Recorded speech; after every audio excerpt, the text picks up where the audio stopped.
ఆ రకంగా మాట్లాడటం అనేది ప్రతి ఒక్కరు కూడా ఖండించాల్సిన అవసరం ఉంది. పేర్లతో అధికారుల్ని బెదిరించడం, పేర్లతో పాటు కులాలు కూడా పెట్టి మాట్లాడటం అనేది గతంలో ఎప్పుడూ లేదు. ఇలాంటి నీచమైన సంస్కృతి తెస్తా ఉన్నారు.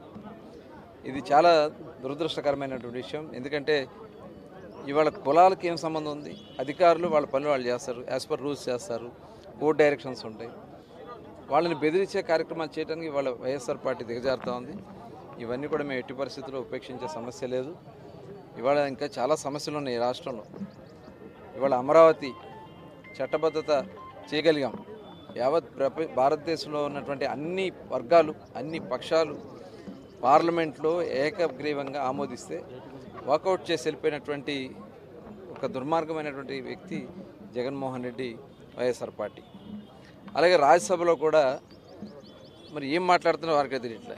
ఇంకా పైగా అమరావతి పేరు కాదు, ఏదో మావిగన్ అంట. ఏం మాట్లాడుతున్నాడో మరి ఇవాళ ఒక కామెడీ పీస్ అయిపోయాడు జగన్మోహన్ రెడ్డి నిజంగా. అయితే రాజకీయాలు ఇప్పుడు మాట్లాడకూడదు, కానీ ఈ రాష్ట్రంలో ఉన్నటువంటి ప్రతి పౌరులు ఇవాళ కూటమి ప్రభుత్వం ఒక చిత్తశుద్ధితో పనిచేస్తూ ఉంది.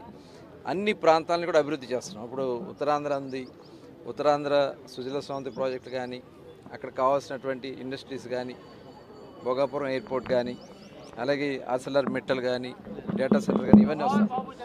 అలాగే రాయలసీమ ఏరియాలో ఇప్పుడు తిరుపతి శ్రీ సిటీ కానీ, క్రిస్ సిటీ కానీ, ఇవాళ అనేక సంస్థలు వస్తున్నాయి, ఆటోమొబైల్ ఇండస్ట్రీస్ వస్తున్నాయి, ఎలక్ట్రానిక్ సిటీస్ వస్తున్నాయి. అన్ని ప్రాంతాలని కూడా సమూలంగా డెవలప్ చేయాలనేది ఈ కూటమి ప్రభుత్వం యొక్క సిద్ధాంతం. దానికి తగినగా ముందుకెళ్తాం. ఇలాంటి కుటిల రాజకీయాలు చేసే వాళ్ళని మేము లెక్క చేయం.